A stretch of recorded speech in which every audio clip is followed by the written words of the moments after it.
A new world speed record is set in Japan. A magnetically levitated train has tested at a speed of 361 miles per hour. The three-car train was tested for stability and durability. Officials say the bullet train will run at only 310 miles an hour when it goes into operation. These are the fastest passenger trains on Earth. The Shinkansen, or bullet train, could go 350 kilometers an hour. It's about twice as fast as a passenger train in North America. But they're still not fast enough for the people who run them. We are, at present, trying to implement a railway system that can achieve a speed of 500 kilometers an hour. And this is how they're planning to do it. At this test track a few hours from Tokyo, engineers are testing a new kind of train, one that floats on thin air and uses magnets for power. It's called Maglev, magnetic levitation. And Japan is one of the few countries trying to apply the technology to passenger rail.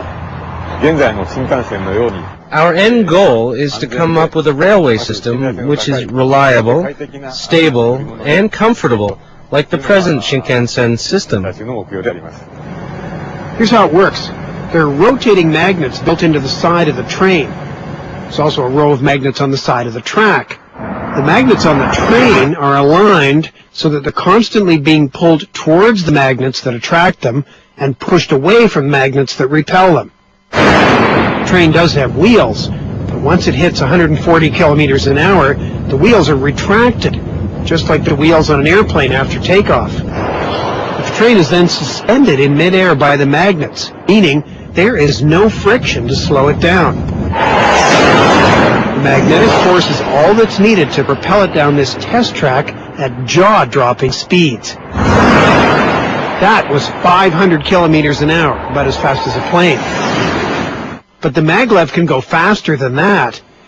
Here's what happened in 2003 when engineers tried to hit top speed.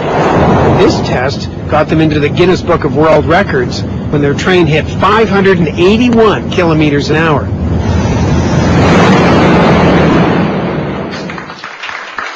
But engineers didn't build this train and this track to break records. They're trying to build a train that's fast, safe, and economical enough to be used as a passenger train.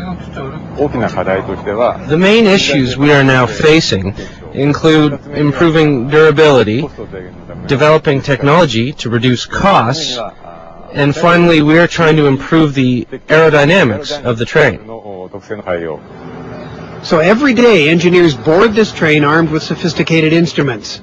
They measure vibration and noise, critical issues if they're going to put passengers on the train and run it through crowded communities. They're also trying to improve the train's acceleration. Right now it takes a minute and a half to go from 0 to 500 kilometers an hour. A commuter train has to run under all kinds of conditions too.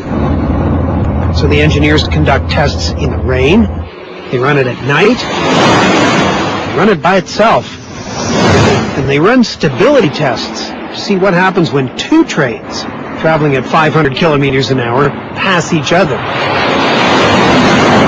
We were able to achieve a total speed of 1,026 kilometers an hour. That's the combined speed of the two passing trains.